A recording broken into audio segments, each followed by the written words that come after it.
اعوذ باللہ من الشیطان الرجیم بسم اللہ الرحمن الرحیم۔ محترم عزیز ساتھیوں، سامعین، قرآن مقدس کا پڑھنا ایک اہم عبادت ہے، اور جب اس کو سمجھ کر پڑھا جائے تو اللہ تعالیٰ اسی قرآن مقدس میں فرماتے ہیں کہ یہ ہدایت ہے، راستہ دکھلانے والا ہے ہر اس شخص کو جو اس کو سمجھ کر پڑھے، اور جو ہدایت کا متلاشی ہو، طالب ہو۔ بہرحال قرآن مقدس کی تمام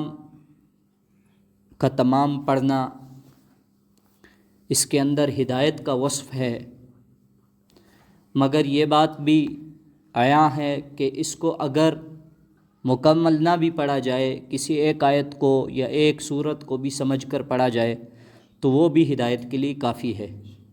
اسی وجہ سے فقہائے کرام نے فرمایا کہ جو شخص سورہ فاتحہ پڑھے ہر نماز میں تو اس کے لیے کافی ہے، واجب ہے کہ اگر وہ ایک بڑی آیت پڑھ لیتا ہے یا کم سے کم 3 چھوٹی آیتیں پڑھتا ہے تو اس کی طرف سے یہ واجب کافی ہو گیا، تو یہ واجب ادا ہو گیا۔ یہ اسی وجہ سے ہے کہ اس کی ہر آیت کے اندر ہدایت کا ایک اہم مضمون ہے۔ اگر کوئی ایک آیت کو بھی پڑھے گا تو اس کو بھی ہدایت کا ایک اہم مضمون حاصل ہو جائے گا، مگر جو شخص قرآن مقدس کو پورا سمجھ کر پڑھے گا تو اس کے لیے یہ ہدایت کے راستوں کو کھول دیتا ہے۔ بہرحال ہم قرآن مقدس میں کے پڑھنے کے شروع میں پڑھتے ہیں اعوذ باللہ من الشیطان الرجیم۔ اللہ تعالیٰ قرآن مقدس میں فرماتے ہیں جب تم قرآن کریم کو پڑھنا شروع کرو، اس کی قرأت تلاوت شروع کرو، تو اس سے پہلے اللہ تعالیٰ سے پناہ مانگ لو شیطان مردود سے۔ وہ یہ اس وجہ سے ہے کہ بعضی مرتبہ انسان قرآن مقدس کو پڑھتا ہے، مگر ہو سکتا ہے جو مضمون تقاضا کر رہا ہو جس چیز کا، انسان کو وہ نہ سمجھ میں آئے، بجائے اس کے شیطان اس کے ذہن میں کچھ اور بات ڈال دے تو انسان ہدایت کے بجائے گمراہ ہو جائے۔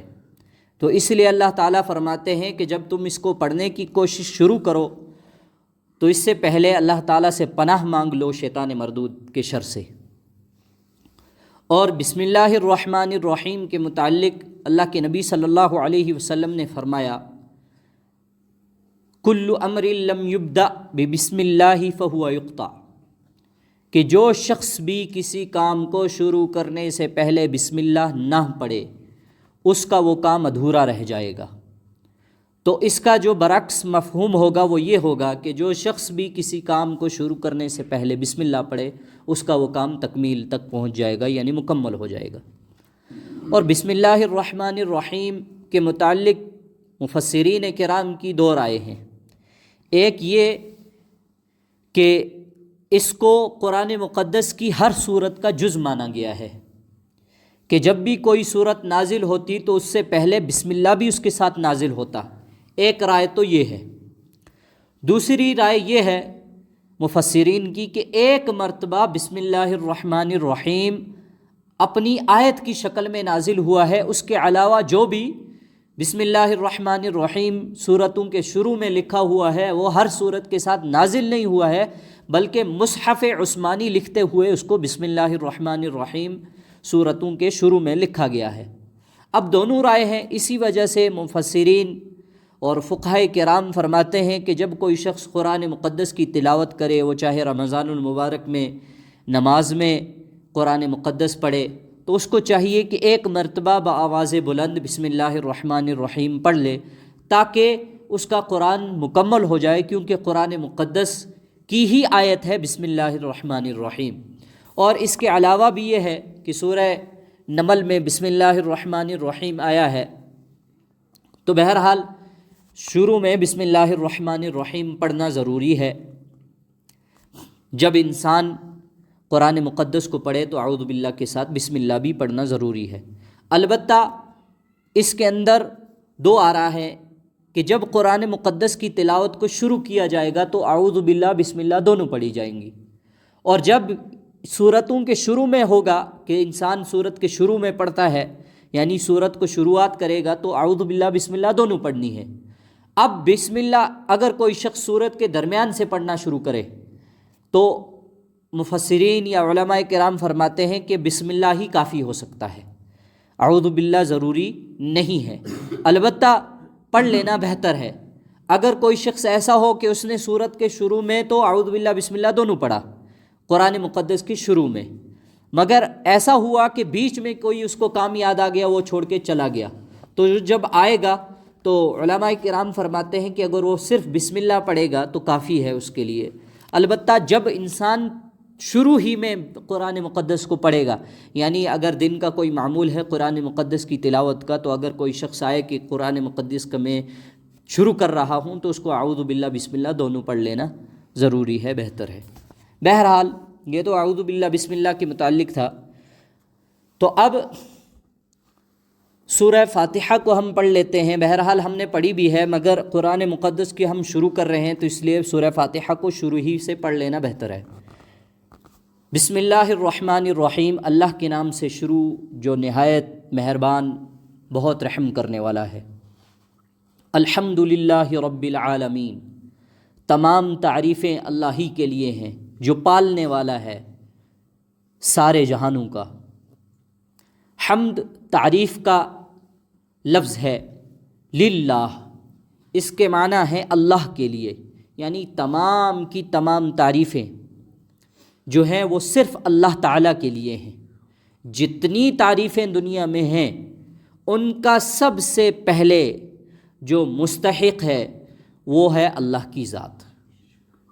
اس کے علاوہ جس کی بھی تعریفیں کی جائیں گی وہ ثانوی یا اس کے بعد ہی ہوگی۔ اول تعریف کا مستحق، تعریف کے لائق صرف اللہ تعالیٰ ہے، اور اس کے بعد نبی اکرم صلی اللہ علیہ وسلم، اور اس کے بعد جس کی بھی تعریف کی جائے گی مجازی طور پر کی جائے گی۔ رب کے معنی ہوتے ہیں ایسا پالنے والا، ایسا رب، ایسا پالنہار جو کسی چیز کو بنائے اور بنانے کے بعد اس کو پورا کا پورا قدرت اس کے اوپر حاصل ہو اس کے تصرف میں۔ یعنی ایک شخص اگر یہ کہے کہ اللہ تعالیٰ رب ہیں، مگر اللہ تعالیٰ نے جن چیزوں کو پیدا کیا ہے تو اسباب کے طور پر دوسری چیزیں بھی اس کے ساتھ شامل ہیں، تو وہ شخص حقیقی معنوں میں رب کی تعریف سے غافل ہے، اور اس شخص نے مخفی طور پر شرک کر لیا۔ اس لیے کہ اللہ تعالیٰ ایسے رب ہیں کہ جو اللہ تعالیٰ نے جس چیز کو پیدا کیا ہے اس کے پالنے میں اللہ تعالیٰ کو کسی چیز کی مدد کی، سبب کی ضرورت نہیں ہے۔ مکمل ایسا پالنہار جو انسان کو پالتا ہے اور پالنے کے بعد مکمل تربیت کرتا ہے۔ اسی وجہ سے انسان سوچے کہ انسان کو تو اللہ تعالیٰ نے پیدا کیا، پیدا کرنے کے بعد اس کو کس شخص نے، کس انسان نے اس کی تربیت کی کہ بیٹا آپ جب پیدا ہو گئے ہیں اب آپ نے جو ہے ماں کی چھاتیوں سے دودھ پینا ہے۔ کوئی شخص ایسا نہیں جو اس کو یہ تربیت دے سکے کہ آپ نے ماں کی چھاتیوں سے دودھ پینا ہے۔ یہ صرف اللہ تعالیٰ کی ذات ہے جو ایسا پالنہار ہے کہ پالنے کے ساتھ ساتھ وہ مکمل تربیت دیتا ہے۔ کیوں؟ اگر ایک شخص کے یہاں بچہ پیدا ہو، وہ بچہ ایسا ہو کہ ماں کا دودھ وہ پکڑے ہی نہ، ماں کی چھاتیوں کو وہ منہ ہی نہ لگائے، کون ہے دنیا کی ایسی طاقت، کس شخص کے پاس ہے جو اس کو کہے گا کہ آپ نے یہ ماں کی جو ہے چھاتیوں کو منہ لگا کر آپ نے چوس کر جو ہے دودھ پینا ہے؟ کوئی شخص نہیں ہے۔ تو اس سے معلوم ہوا کہ اللہ تعالیٰ ایسے رب ہیں جو پیدا کرنے کے بعد ایسے پالنہار ہیں جو مکمل تربیت کرتے ہیں، نہ صرف انسان کی بلکہ تمام مخلوقات کی۔ عالمین، یہاں عالم کے صیغے کے بجائے عالمین جمع کا صیغہ لایا گیا ہے، جمع کے لیے لفظ لایا گیا ہے کہ اس کے معنی ہے تمام عالم کے رب اللہ تعالیٰ ہیں۔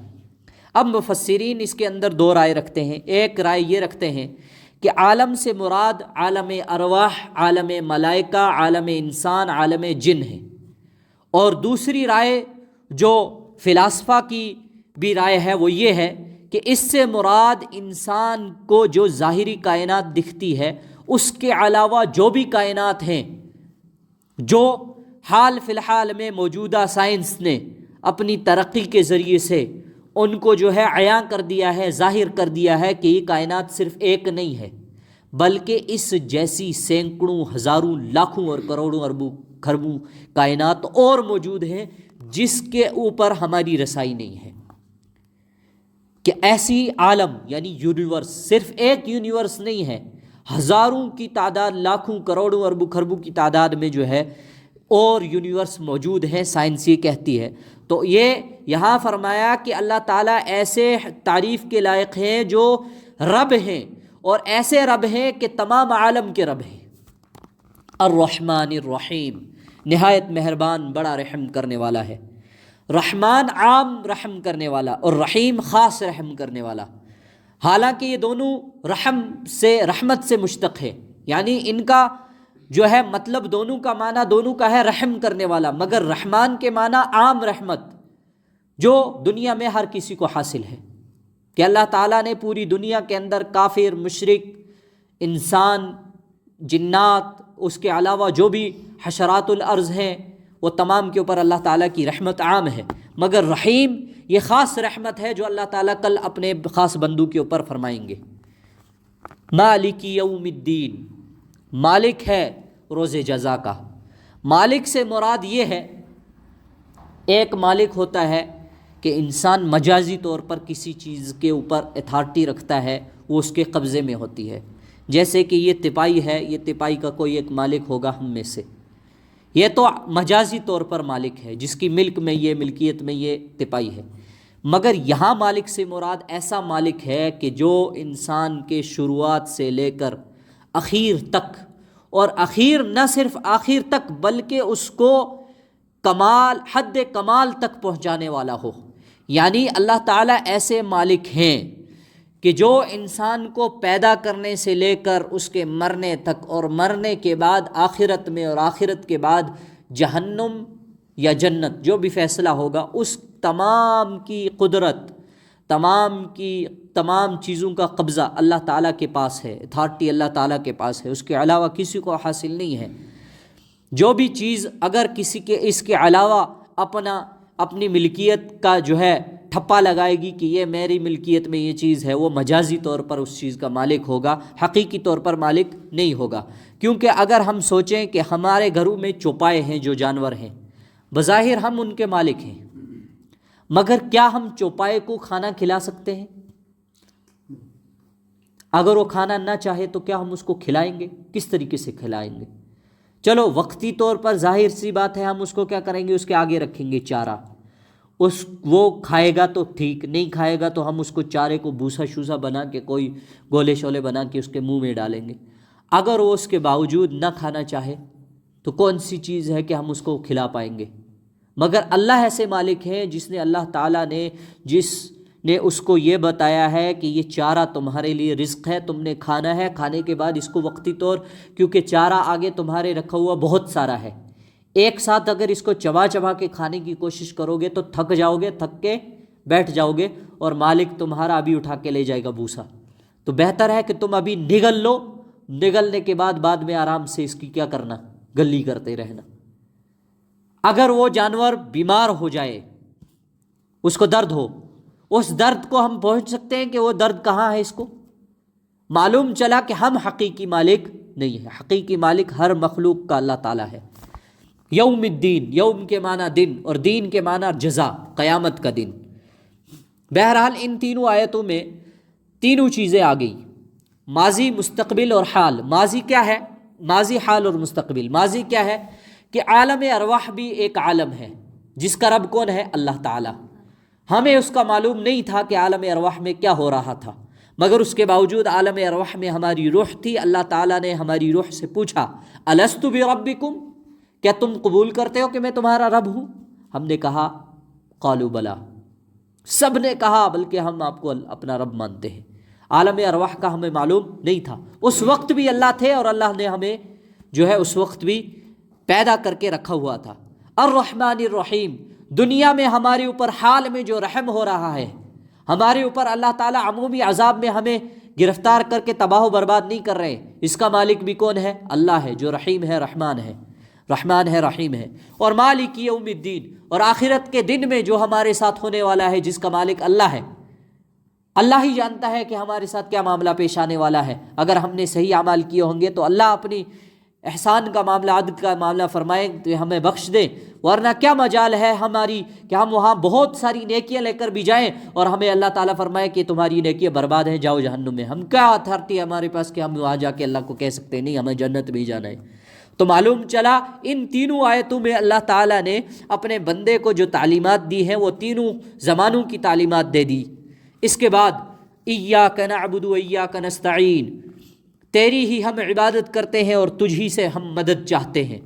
اس سے مراد یہ ہے کہ اللہ تعالیٰ حقیقی معبود ہیں جس کی عبادت بھی کی جائے گی اور اسی سے مدد چاہی جائے گی۔ ہم اللہ تعالیٰ کی عبادت نہیں کریں گے تو اللہ تعالیٰ کی مدد سے بھی محروم رہ جائیں گے۔ معلوم چلا کہ عبادت کا حقیقی مالک لائق کون ہے؟ اللہ تعالیٰ کی ذات، اور مدد جس سے چاہی جائے گی وہ بھی کون ہے؟ اللہ تعالیٰ کی ذات۔ اہدنا الصراط المستقیم، دکھا ہمیں راستہ سیدھا۔ کیسا سیدھا راستہ؟ صراط الذین انعمت علیہم، راستہ ان لوگوں کا انعام کیا تو نے ان پر۔ اب یہاں اس آیت میں انعام کا معاملہ آ گیا ہے کہ اللہ تعالیٰ ہمیں وہ راستہ دکھا دے جو راستہ، جس راستے پر چلنے والوں کے اوپر تو نے انعام کیا۔ تو کون سا راستہ ہے وہ؟ تو اللہ تعالیٰ قرآن مقدس میں دوسری آیت میں فرماتے ہیں اولئک الذین انعم اللہ علیہم من النبیین والصدیقین والشہداء والصالحین، کہ اللہ تعالیٰ نے انعام فرمایا ہے نبیوں پر، صدیقین یعنی سچے لوگوں پر جو نبیوں کے ساتھ ان کے صحابہ ہوتے تھے، حواریین ہوتے تھے، والشہداء اور شہداء، اور صالحین یعنی نیک لوگ۔ تو یہ نیک لوگوں کا جو یہ راستہ ہے، جس راستے پر چل کر ان لوگوں کے اوپر اللہ تعالیٰ نے انعام فرمایا، ہم بھی اسی راستے کے طلبگار ہیں۔ اب یہاں ہدایت کا معاملہ آ گیا کہ ہدایت اللہ تعالیٰ سے مانگی جا رہی ہے۔ ہدایت کیا ہے؟ اس کے متعلق امام راغب اصفہانی رحمۃ اللہ علیہ مفردات القرآن اپنی کتاب میں فرماتے ہیں ہدایت کے 3 درجے ہیں۔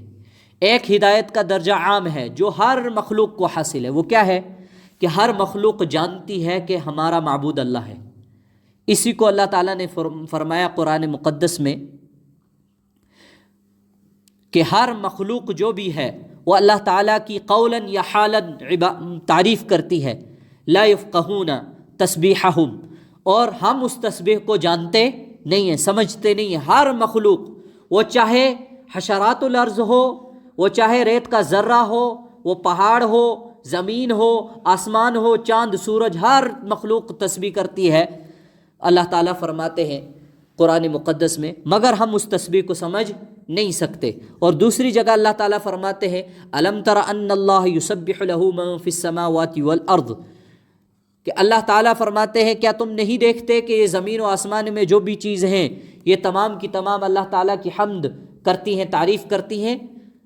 والطیر صافات، یہاں تک کہ یہ جو آسمان میں اڑنے والے پرندے ہیں یہ بھی اللہ تعالیٰ کی حمد و ثنا کرتے ہیں، مگر اس حمد و ثنا کو ہم نہیں سمجھ سکتے۔ اللہ تعالیٰ فرمائے یہ عام درجہ ہے۔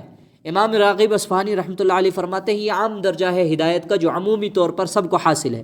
اس کے بعد دوسرا درجہ ہدایت کا ہے جو اللہ تعالیٰ نے اپنے نبیوں کو ان کتابوں کے ساتھ دے کر بھیجا، کہ جو شخص ان نبیوں کی ان تعلیمات کو حاصل کرے گا، کتابوں کو پڑھے گا جیسے ہمارے پاس قرآن مقدس ہے، اس کو وہ ہدایت حاصل ہو جائے گی۔ یہ ہدایت کا دوسرا درجہ ہے جو مسلمانوں کو حاصل ہے، کیونکہ کافر اس قرآن کو نہیں مانتے، اور قرآن کو جب نہیں مانتے تو ان کو ہدایت بھی حاصل نہیں ہے۔ تیسرا درجہ جو خاص ہے وہ درجہ ہے نیک لوگوں کا، مومنین کا، کہ اللہ تعالیٰ ان کو توفیق عطا فرما دیتے ہیں۔ کیا؟ کہ ہم میں سے ہر شخص جانتا ہے کہ نماز فرض ہے، مگر اللہ تعالیٰ کی خاص ہدایت انہی لوگوں کو حاصل ہوئی جو نماز پڑھنے آ گئے۔ جن کو نہیں توفیق ہوئی نماز پڑھنے کی تو یہ خاص درجہ جو ہدایت کا ہے اس سے وہ لوگ محروم رہ گئے۔ ہم اسی درجے ہدایت کی طلب کرتے ہیں، اور وہ ہدایت کس کو حاصل ہوئی؟ سب سے پہلے نبیوں کو، پھر صدیقین کو، شہداء کو اور صالحین کو۔ پھر ہم اللہ تعالیٰ سے فرماتے ہیں ہم کہتے ہیں غیر المغضوب علیہم ولا الضالین، وہ جو نہیں، نہ ان لوگوں کا راستہ غصہ کیا گیا ان پر اور گمراہ ہو گئے وہ لوگ۔ ہم نے کہا اللہ تعالیٰ ہمیں ہدایت دے دے، کیسی ہدایت؟ جس ہدایت کے راستے پر چلنے والوں کے اوپر تو نے انعام کیا ہے، مگر وہ راستہ ہمیں نہیں دکھانا جس راستے پر چل کر چند لوگ گمراہ ہو گئے اور راستہ بھٹک گئے۔ اور یہ لوگ کون تھے؟ کفار تھے، مشرکین تھے، اللہ تعالیٰ کے نافرمان تھے، اور یہ لوگ مرتد ملحد لوگ ہیں جو اللہ تعالیٰ کے راستے سے بھٹک گئے، حالانکہ ان کے پاس یہ قرآن مقدس ان کے سامنے اللہ تعالیٰ کے نبی صلی اللہ علیہ وسلم کے اوپر نازل ہوا، مگر انہوں نے ماننے سے انکار کر دیا۔ ہم ان لوگوں کے راستے سے پناہ مانگتے ہیں اللہ تعالیٰ کی کہ یا اللہ ان لوگوں کے راستے سے ہمیں بچا کر رکھ، ان لوگوں کے راستے پر ہمیں نہ چلا۔ اللہ تعالیٰ ہمیں کہنے سننے سے زیادہ عمل کی توفیق عطا فرمائے۔ وآخر دعوانا الحمد للہ رب العالمین، وما توفیقی الا باللہ۔